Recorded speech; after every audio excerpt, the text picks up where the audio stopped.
Hello student, good morning. आपका स्वागत है हमारे YouTube channel Sharma study point में।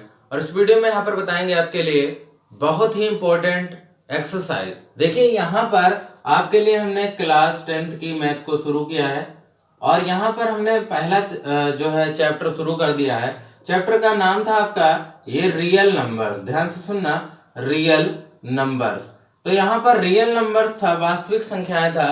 इसमें जो रियल नंबर्स में आपके लिए हम यहाँ पर यह बताएंगे आपके लिए एक्सरसाइज 1 पॉइंट कौन सी 1.1 के बाद 1.2। देखिए हमने एक्सरसाइज 1.1 में डिवीजन लंबा मेथड को बता दिया था और भी क्वेश्चंस यहाँ पर बताए थे। अब देखिए इस जो वीडियो में है आपके लिए एक्सरसाइज 1.2 के क्वेश्चनों को पहले समझाएंगे, लेकिन क्वेश्चन से पहले कुछ फार्मूलाज हैं, कुछ सूत्र हैं, उनके बारे में जान लेते हैं। देखिए ध्यान से, सूत्र क्या है हम आपके लिए समझाते हैं। इसमें यहाँ पर एक्सरसाइज में क्या है, सबसे पहले हम सीखते हैं अभाज्य गुणनखंड। ध्यान से सुनना, अभाज्य गुणनखंड निकालना, अभाज्य गुणनखंड निकालना। तो यहाँ पर ये टॉपिक है हमारा अभाज्य गुणनखंड निकालना। तो अभाज्य गुणनखंड कैसे करते हैं, जैसे आप जानते होंगे, पहले नॉर्मली गुणनखंड देखिए क्या होते हैं। अभाज्य गुणनखंड यानी प्राइम नंबर्स, क्या कहते हैं इसके लिए, प्राइम नंबर। ध्यान से सुनते जाना, प्राइम नंबर्स। तो यहाँ पर प्राइम नंबर्स यानी उनके लिए जो अभाज्य संख्याएं हैं, आप अभाज्य संख्याओं के गुणनखंड निकालेंगे। अब देखिए यहाँ पर हमें क्या करना है, अब सबसे पहले दो चीजें समझ लेनी है। देखिए अभाज्य होता है एक, ध्यान से सुन लेना, एक अभाज्य होता है और एक भाज्य होता है। क्या होता है, एक अभाज्य होता है, एक भाज्य होता है।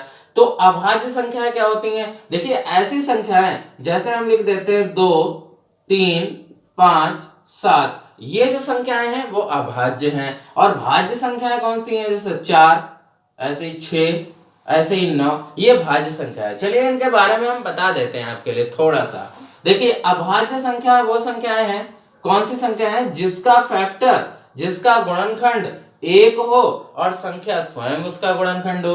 जैसे एक हो गया इसका गुणनखंड और 2 खुद इसका गुणनखंड हो जाएगा, क्योंकि ये संख्या जो है वो 1 से कट जाएगी और 2 से स्वयं कट जाएगी। इसके बाद ऐसे ही 3 है, 3 केवल संख्या किससे कट जाएगी, 3 संख्या 1 से कट जाएगी और 3 से खुद से कट जाएगी। ऐसे ही 5 है, 5 किससे कट जाएगी, 1 से कट जाएगी और 5 स्वयं से कट जाएगी।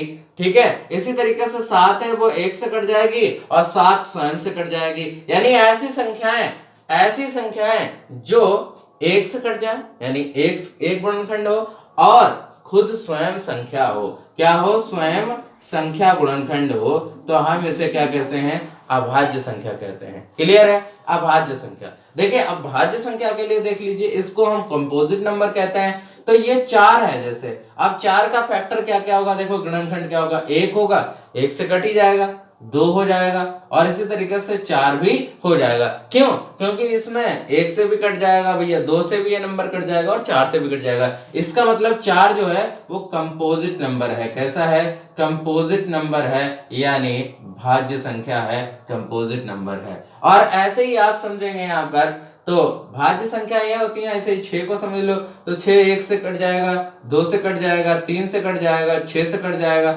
ये हो गया। इसी तरीके से आप देखिए 9 किससे कट जाएगा, तो 1 से कट जाएगा, फिर यहाँ 3 से कट जाएगा, फिर यहाँ 9 से कट जाएगा, है ना। तो आप देखिए यहाँ पर 2 से ज्यादा फैक्टर हो रहे हैं, यहाँ पर 2 से ज्यादा गुणनखंड हो रहे हैं। ध्यान से देखिए, 2 से ज्यादा गुणनखंड हो रहे हैं। अगर जब भी 2 से ज्यादा गुणनखंड होंगे तो वो हमें क्या कहलाएगा, कंपोजिट नंबर कहलाएगा। और जिसके 2 ही केवल फैक्टर होंगे, 2 ही गुणनखंड होंगे, उसे हम अभाज्य संख्या कहेंगे। क्या कहेंगे, अभाज्य संख्या। बात समझ में आ रही है, अभाज्य संख्या कहेंगे। तो ये तो आप जान गए हैं कि भाज्य और अभाज्य संख्याएं क्या है। बात समझ में आ गई। अभाज्य संख्या वो है जो जिसका फैक्टर 1 हो और वो संख्या खुद का फैक्टर हो, और भाज्य संख्या वो है जिसमें 2 से ज्यादा फैक्टर होंगे। बात समझ में आ रही है। तो यहाँ पर हमने इनको जान लिया। अब बात करते हैं हम यहाँ पर गुणनखंड निकालने की। देखिए हम यहाँ पर गुणनखंड निकालने की बात करते हैं, तो गुणनखंड आपको सिखाते हैं कैसे हम निकालेंगे गुणनखंड। ठीक है ना, गुणनखंड निकाल के आपको दिखाते हैं। देखिए जैसे मैंने नंबर ले लिया, ध्यान से सुनते रहना, नंबर मैंने ले लिया 48 और यहाँ पर ले लिया मैंने 12। ये 2 नंबर ऐसे दिए गए हमें ये संख्याएं दी गई हैं ध्यान से सुनते रहना, संख्याएं दी गई हैं और आपके लिए इनका गुणनखंड निकालना है, फैक्टर निकालना है। पहले फैक्टर सीख लेते हैं, फिर हम एक्सरसाइज की तरफ बढ़ते हैं। देखिए संख्याएं क्या है, 48 12 है, हमें इनका फैक्टर करना है। तो सिंपली यहाँ पर 48 को लिख लिया। अब इसको हम काटना शुरू करते हैं, डिवाइड करना शुरू करते हैं। देखिए 2 से काटो, 2 दूनी 4, 2 चक्के 8, 2 एकम 2 और 2 दूनी 4 है, 2 छंग 12। यहाँ पर देखिए 2 3 6 और 3 एकम 3। देखिए ये जो संख्या है वो कैसी है, देखिए 2 कैसी है, अभाज्य संख्या है। बोलो हाँ अभाज्य संख्या भी है। 2 क्या है, सबसे छोटी अभाज्य संख्या है। अगर आप कहोगे कि 2 क्या है, तो 2 एक अभाज्य संख्या है नहीं है? क्यों? क्योंकि 2 का फैक्टर 1 है और खुद ही स्वयं संख्या कट जा रही है 2 से। तो 2 जो संख्या है, ये क्वेश्चन बहुत पूछा जाता है कि 2 अभाज्य भी संख्या है और इसको सम संख्या भी कहते हैं। सम संख्या कहते हैं नहीं कहते हैं? तो सम संख्या भी कहते हैं इसके लिए, क्योंकि 2 इवन नंबर है, सम संख्या है। दो जो है अभाज्य संख्या भी है, सम संख्या भी है, दोनों के अंतर्गत आती है। क्योंकि ये दो संख्या है, वो दोनों काम करती है, अभाज्य भी है और सम भी है। तो यहाँ पर हमने फैक्टर्स निकाल लिए, इनको लिख देते हैं। 48 के जो गुणनखंड आ गए वो 2 गुणे 2 गुणे 2 गुणे 2 और गुणे 3, ये हो गए फैक्टर 48 के, है ना। इसी तरीके से हम देखिए क्या करेंगे, इसी तरीके से हम 48 और ये 12 के लिए निकाल लेंगे। तो 12 के लिए देखो निकाल लो, 2 से 2 छंग 12, 2 3 6 और 3 एकम 3, यानी ये भी देखो हो गए 2 गुणे 2 गुणे 3। ये फैक्टर कहलाते हैं, गुणनखंड कहलाते हैं। इन्हें हम गुणनखंड करते हैं। जब किसी भी नंबर के लिए इस तरीके से भाग करके निकालते हैं तो हम इन्हें फैक्टर यानी गुणनखंड कहते हैं। क्या कहते हैं? गुणनखंड। क्या कहते हैं? गुणनखंड कहते हैं, ठीक है, फैक्टर्स कहते हैं। तो देखिए ऐसे फैक्टर्स हमें निकालने होंगे जो कि कैसे होंगे, जो प्राइम होंगे, प्राइम नंबर्स होंगे, यानी अभाज्य संख्याएं होंगे। क्या होंगे? अभाज्य संख्याएं होंगे। हिंदी में क्या कहते हैं? अभाज्य संख्या। क्या कहते हैं? अभाज्य संख्या कहते हैं। बात समझ में आ रही है? तो यहाँ पर आप समझ गए होंगे कि गुणनखंड हमें कैसे करना है। तो गुणनखंड ऐसे करना है, ठीक है। और गुणनखंड करने के बाद हम आपके लिए इससे रिलेटेड एक जो है सूत्र बताते हैं। देखें सूत्र क्या है। सूत्र यहाँ पर यह है कि अगर अभाज्य संख्याओं का हम एलसीएम और एचसीएफ की बात करें, देखिए ये तो हम हटा दे रहे हैं, आगे बढ़ते हैं। देखिए इसी के साथ अगर हम संख्याओं का एचसीएफ और एलसीएम की बात करें और उससे रिलेटेड एक सूत्र को बताएं इस एक्सरसाइज में, देखिए इस एक्सरसाइज में क्या क्या है। तो यहाँ पर हम बात करें एचसीएफ और एलसीएम की, ध्यान से सुनो। यहाँ पर आपने ये तो पढ़ा होगा एचसीएफ और एलसीएम कैसे निकाला जाता है। इसकी दो विधियां होती है, एक तो गुणनखंड विधि होती है। क्या होती है बेटा? एक तो होती है गुणनखंड विधि और एक होती है आपके लिए भाग विधि। एक होती है भाग विधि, ठीक है ना। गुणनखंड विधि और एक भाग विधि। अगर हम आपके लिए ये समझाएं कि एचसीएफ और एलसीएम से एक फार्मूला होता है, पहले सूत्र मैं बता देता हूं। देखिए ध्यान से, सूत्र क्या है इस एक्सरसाइज में एक लगेगा। तो एचसीएफ इंटू एलसीएम बराबर होता है क्या? क्या होता है? एक संख्या और गुणे दूसरी संख्या।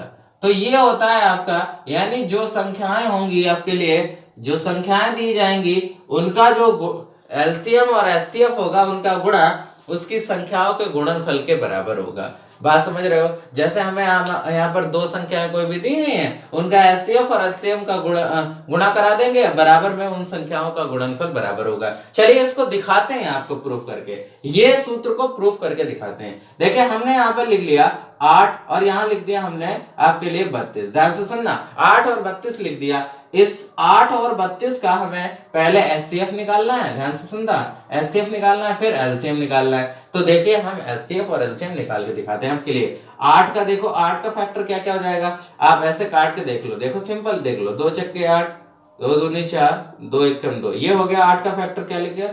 2 गुणे 2 गुणे 2, ये लिख दिया।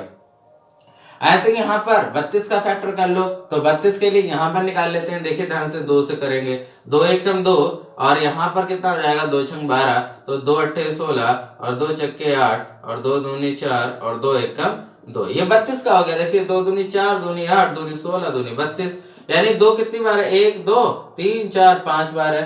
तो 32 का लिख लेंगे 5 बार 2, 2 गुणे 2 गुणे 2 गुणे 2, 4 और 1 5। अब देखिए ध्यान से, इसमें कॉमन नंबर लेते हैं। एचसीएफ में क्या लेते हैं? केवल कॉमन। एचसीएफ में केवल कॉमन फैक्टर लेते हैं। एचसीएफ में ध्यान रखना बेटा, केवल कॉमन फैक्टर लेते हैं। क्या लेते हैं? कॉमन फैक्टर लेते हैं। और जबकि इसमें एलसीएम में कॉमन और बचे हुए भी क्या लेते हैं, और बचे हुए भी आप फैक्टर इसमें लेते हो। ठीक है, बचे हुए फैक्टर यानी गुणनखंड। बात समझ रहे हो? फैक्टर यानी गुणनखंड, तो बचे हुए भी फैक्टर लेते हो। अब देखिए इसमें 2 हो गया और इसमें और 2 हो गया, ये भी आ गया और इसमें एक बार और 2 आ गया, यानी हमारा आंसर एचसीएफ कितना आ गया? 2 दूनी 4 दूनी 8, ये 8 हमारा क्या आ गया? एचसीएफ आ गया। बात समझ रहे हो? एचसीएफ हमारा 8 आ गया। 8 आ गया, तो अब हम एलसीएम को निकाल लेते हैं। एलसीएम कितना पड़ेगा, क्योंकि हमारे पास एचसीएफ कितना आ गया? देखिए एचसीएफ हमारे पास कॉमन ही होता है, तो 2 दूनी 4 दूनी 8, ये कॉमन आ गए और बाकी कुछ नहीं हुआ। अब देखिए 8 तो ये आ गया, अब एलसीएम भी तुरंत निकाल लेते हैं। देखिए एलसीएम क्या हो जाएगा? एलसीएम ये हो जाएगा, ध्यान से सुनना, ये तो कॉमन आ गया, कॉमन के बाद बच कौन कौन से गए हैं? तो 2 ये बच गया और ये 2 बच गया। देखिए 2 बच गए, 2 ये बच गया और 2 ये बच गया, तो भैया एलसीएम निकाल लेते हैं। तो 8 तो ये आया था और 2 और बच गया, वो भी गुणा कर देंगे, और 2 और बच गया, वो भी गुणा कर देंगे। तो देखिए 8 दूनी 16 दूनी 32, यानी 32 इसका एलसीएम आ गया। क्या आ गया इसका? 32 इसका एलसीएम आ गया। बात समझ रहे हो? 32 इसका एलसीएम आ गया। अब हम यहाँ पर इस विधि को बता देते हैं आपके लिए। देखिए लगाइए विधि। एचसीएफ का मान कितना आया? 8 आया, और गुणे में, और एलसीएम एचसीएफ इसका 8 आया और एलसीएम कितना आया? 32 आया। 8 गुणे 32 बराबर इन संख्याओं का गुणनफल। तो देखिए 8 गुणे 32 ये भी है, और 8 और 32 संख्याएं भी हैं। 8 और 32 क्या है? संख्याएं भी हैं। तो 8 गुणे 32 बराबर 8 गुणे 32, ये तो बराबर होगा ना, ये तो बराबर होगा। देखिए 8 उसका एचसीएफ भी आ रहा है, 32 उसका एलसीएम आ रहा है, तो इसी तरीके से 8 गुणे जो है आपके लिए 32, वो भी बराबर ही होगा। 32 की गुणा 8 से करोगे, यहाँ भी 8 की गुणा 32 से करोगे, तो एलसीएम गुणे एचसीएफ बराबर दोनों संख्याओं का उनका गुणनफल होगा आपके लिए। तो ये यहाँ पर आपको समझाया। देखिए इनका गुणा करोगे आप, सेम आएगा, 8 गुणे 32 एक जैसा आएगा, क्योंकि ये संख्याएं हैं और इन्हीं का एचसीएफ और एलसीएम यही आया है। चलिए एक एग्जाम्पल और आपके लिए बताते हैं, एक एग्जाम्पल और समझाते हैं, फिर उसके बाद आगे बढ़ते हैं क्वेश्चन पे। देखिए एक एग्जाम्पल और बता देते हैं आपके लिए, तब यहाँ पर एक्सरसाइज पे बढ़ते हैं, कुछ क्वेश्चन को करते हैं। ठीक है, देखिए यहाँ पर एक आपके लिए और है, तो हम यहाँ पर लिख लेते हैं 5 और ये लिख लेते हैं 125। देखिए ध्यान से, ये लिख लिया मैंने। अब 5 का फैक्टर आप करोगे, 5 और 125 को चलो भाग विधि से कर लेते हैं। देखिए भाग विधि से बेटा कर लेते हैं इसको, हम एचसीएफ निकालेंगे भाग विधि से। तो 5 से भाग कर दो, 5 एकम 5 और 5 दूनी 10 और 5 25। देखिए यहाँ पर 5 से काट दिया, 5 से काट दिया आपके लिए, तो 5 से काट दिया। आप ये बताइए कि एक बार में ये कट गया और 25 बार में ये कट गया, और यहाँ पर इसके अलावा दोनों नंबर अब नहीं कट पाएंगे। जब, ध्यान से सुनना, जब अगर दोनों नंबर नहीं कट पाए, एक संख्या से दोनों नंबर नहीं कट पाए, तो वहीं पर छोड़ देना, और वही हमारा क्या हो जाएगा? वही हमारा एचसीएफ हो जाएगा। क्या हो जाएगा? एचसीएफ हो जाएगा। बात समझ रहे हो? वही हमारा एचसीएफ हो जाएगा। अब ये एचसीएफ हो गया, और आपके लिए क्या है? एलसीएम निकालना है। एलसीएम निकालना है, तो बताओ 25 बच गया ना, 25 बच गया तो पूरी पूरी गुणा हो जाएगी, यानी 5 गुणे 25, क्योंकि ये बचा हुआ है वो भी गुणा कर देंगे, तो 25 पंचे 125, यानी 125 उसका क्या आ गया? एलसीएम आ गया। क्या आ गया? एलसीएम। तो एचसीएफ आ गया इसका 5, एचसीएफ आ गया इसका 5 और एलसीएम आ गया इसका 125।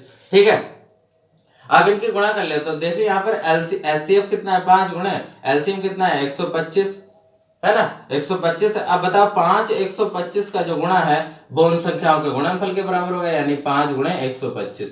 तो ये जो है वो सेम आएगा। क्या आएगा? सेम आएगा। 5 गुणे 125 यहाँ भी है, 5 गुणे 125 यहाँ भी है, तो ये तो सेम आ गया। ठीक है, ऐसे ही हमें आपको करना है, सेम दिखाना है। तो क्वेश्चन की तरफ बढ़ते हैं। देखिए ध्यान से, ये तो मैंने आपके लिए समझा दिया। क्वेश्चन की तरफ बढ़ते हैं कि क्वेश्चन किस प्रकार से होगा आपके लिए। तो यहाँ पर रियल नंबर्स के अंतर्गत एक्सरसाइज 1.2 के लिए यहाँ पर हम आपके लिए कुछ क्वेश्चनों को समझाते हैं। देखिए क्वेश्चन हमारा ये है कि पहला क्वेश्चन,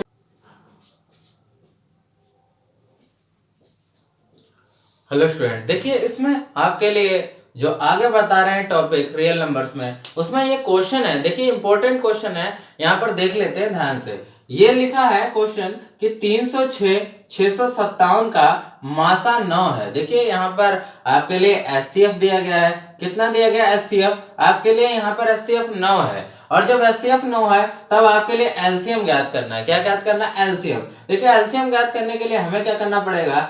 एलसीएम ज्ञात करने के लिए क्या करना पड़ेगा, तो हमें यहाँ पर देखिए फार्मूला याद है, एलसीएम बराबर एलसीएम गुणे एचसीएफ, एलसीएम गुणे एचसीएफ यानी लासा गुणे मासा बराबर होता है, यहाँ पर क्या होता है, लासा गुणे मासा बराबर होता है संख्याओं का गुणनफल। क्या होता है, संख्याओं, यहां पर ध्यान से सही से लिख लेंगे, संख्याओं का गुणनफल, संख्याओं का गुणनफल यानी जो संख्याएं होती हैं उनका गुणनफल उनके एचसीएफ और उनके एलसीएम के गुणनफल के बराबर होता है। अब देखिए 306 और 657 का जो मासा है वो 9 दिया गया है, तो देखिए एलसीएम निकालना है, एलसीएम ऐसे रखेंगे, एचसीएफ का मान दिया गया 9 बराबर में संख्याओं का गुणनफल, संख्या है 306 और गुणे 657 ये है। अब देखिए यहाँ पर एलसीएम निकाल लेते हैं, एलसीएम बराबर हो जाएगा 306 और गुणे में 657 और बटे में आ गया 9, ये आ गया। अब यहाँ पर 9 से इसको काट देंगे, देखिए 9 दूनी 18, 9 तिया 27 और 9 चौको 36, तो 9 तिया 27, कितना बचा यहाँ पर 30 में, तो 3 बचा तो यहाँ मिला दिया तो 36 हो गया और 9 चौको 36 ये आ गया। यानी एलसीएम बराबर हमारे पास आ गया, एलसीएम बराबर क्या आ गया, एलसीएम बराबर 34 गुणे में 657 ये आ गया, 34 गुणे 657। अब इसकी गुणा कर लेते हैं सिंपली 657 की 34 से, तो कर देते हैं भाई, देखिए करके दिखा देते हैं आपके लिए। 4 7 28 का 8 हासिल लगा 2, 4 5 20 और 2 22 का 2 हासिल लगा 2 फिर से, और 4 6 24 और 25 और 26 ये आ गया। गुणे में 3 7 21 का 1 हासिल लगा 2, 3 5 15 और 15 और 16 17 का 7 हासिल लगा 1, यहाँ पर 1 हो गया, 3 6 18 और 1 19, तो यहाँ पर देखिए 8 2 1 3 7 6 13 का 3 हासिल लगा 1, 9 2 11 1 12 का 2 हासिल लगा 1 और 2, यहाँ पर आ गया आपके लिए 22 338, कितना आ गया 22 338, आपका ये जो है आंसर हो जाएगा, क्या हो जाएगा, आंसर हो जाएगा एलसीएम हो जाएगा, क्या हो जाएगा, एलसीएम आ गया आपका, क्या आ गया एलसीएम, और आपको एलसीएम ही निकालना है। तो देखिए यहाँ पर इस फार्मूले को यूज करके हमने यहाँ पर क्या निकाला, अगर आपके लिए एलसीएम और एचसीएफ एक नंबर कोई भी दिया गया है, एलसीएम दिया गया है या एचसीएफ दिया गया है, तो हम इस फार्मूले को अप्लाई करके क्योंकि यही एक्सरसाइज में अप्लाई होता है, तो यहाँ पर हम एलसीएम निकाल सकते हैं, क्या निकाल सकते हैं, एलसीएम निकाल सकते हैं बहुत ही इजी तरीके से। और अगर आपको एलसीएम दिया गया है तो आप एचसीएफ निकाल सकते हैं, अगर आपके लिए एलसीएम दिया गया है तो आप एचसीएफ निकाल सकते हैं बहुत ही अच्छी तरीके से, बात समझ रहे हो। तो ऐसे हमें क्वेश्चन को सॉल्व करना है, इस एक्सरसाइज में ऐसे ही क्वेश्चन है। चलिए एक क्वेश्चन आपके लिए और बता देते हैं, एक क्वेश्चन क्या बता देते हैं, इसी से रिलेटेड एक क्वेश्चन और बताते हैं, एक क्वेश्चन कराते हैं, देखिए ध्यान से, एक क्वेश्चन और है आपके लिए।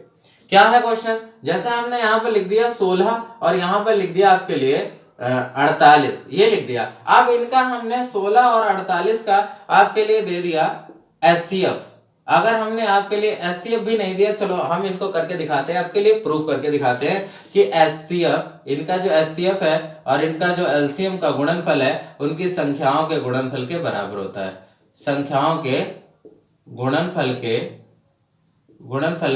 बराबर होता है, ठीक है, संख्याओं के गुणनफल के बराबर, देखिए बराबर होता है, ये प्रूफ करके दिखाते हैं। देखिए 16 और 48 के लिए हम निकाल लेते हैं पहले एचसीएफ, तो 2 से काटो, 2 8 16, 2 दूनी 4, 2 8 16 हो गया, 2 दूनी 4, 2 चक्के 8, फिर काट दो 2 चक्के 8 और 2 से ये 12 बार पर कट जाएगा, फिर 2 से काटो, 2 दूनी 4, 2 छंग 12, फिर 2 से काटो, 2 1 कम 2, 2 3 6। अब देखिए यहीं पर रोक देंगे क्योंकि दोनों नंबर एक नंबर से नहीं कटेंगे, तो 2 दूनी 4, दूनी 8, दूनी 16, यानी 16 क्या आ गया यहाँ पर एचसीएफ आ गया, क्या आ गया एचसीएफ आ गया यहाँ पर 16, ठीक है। इसी तरीके से यहाँ पर अगर हम निकालेंगे तो आपके लिए बताओ, यहाँ पर 16 आ गया, ये तो इसका एचसीएफ आ गया क्योंकि 16 तो ये कट जाएंगे। ऐसे ही अगर हम एलसीएम निकालें, देखिए ध्यान से, एलसीएम निकालें तो एलसीएम इसका कितना आएगा, तो 3 ही बचा है तो 3 से और गुणा कर देंगे, तो 16 गुणे में 3, क्योंकि यहाँ पर जो नंबर बचता है वो एलसीएम के लिए आगे बढ़ जाता है, तो 16 दिया 48, ये इसका एलसीएम जो आएगा वो 48 आएगा। अब आप देख लीजिए इसका एचसीएफ 16 आया और गुणे एलसीएम आया 48, तो 16 गुणे 48 बराबर, इन्हीं संख्याओं का जब आप गुणनफल करोगे तो तब भी तो बराबर आएगा, 16 गुणे 48 क्या आएगा, बराबर आएगा। तो इसीलिए यहाँ पर माना जाता है यह सूत्र जो लगता है कि एचसीएफ गुणा एलसीएम, दो संख्याओं का जब एचसीएफ और एलसीएम निकाल लेते हैं तो उनकी संख्याओं के गुणनफल के बराबर होता है, यानी उनकी संख्याओं की गुणा कर दो। जैसे आपके लिए दो संख्याएं दी गई है पी और क्यू, मान लो इनका जो गुणनफल होगा पी और क्यू का इनके एचसीएफ और एलसीएम के गुणनफल के बराबर होगा। तो ये आपको एक्सरसाइज में, पूरी एक्सरसाइज में यही सवाल मिलेंगे और अभाज्य गुणनखंड मिलेंगे। और क्या मिलेंगे, अभाज्य गुणनखंड मिलेंगे। तो आप अभाज्य गुणनखंड करेंगे और यहाँ पर इसी तरीके से आप इन क्वेश्चनों को सॉल्व करेंगे। तो आई होप आप इस वीडियो में ये समझ गए होंगे कि आपके लिए अभाज्य गुणनखंड और आपके लिए एचसीएफ और एलसीएम का जो गुणनखंड है वो संख्याओं के गुणनफल के बराबर होता है। ये चीज आप समझ गए होंगे। Thank you for watching this video.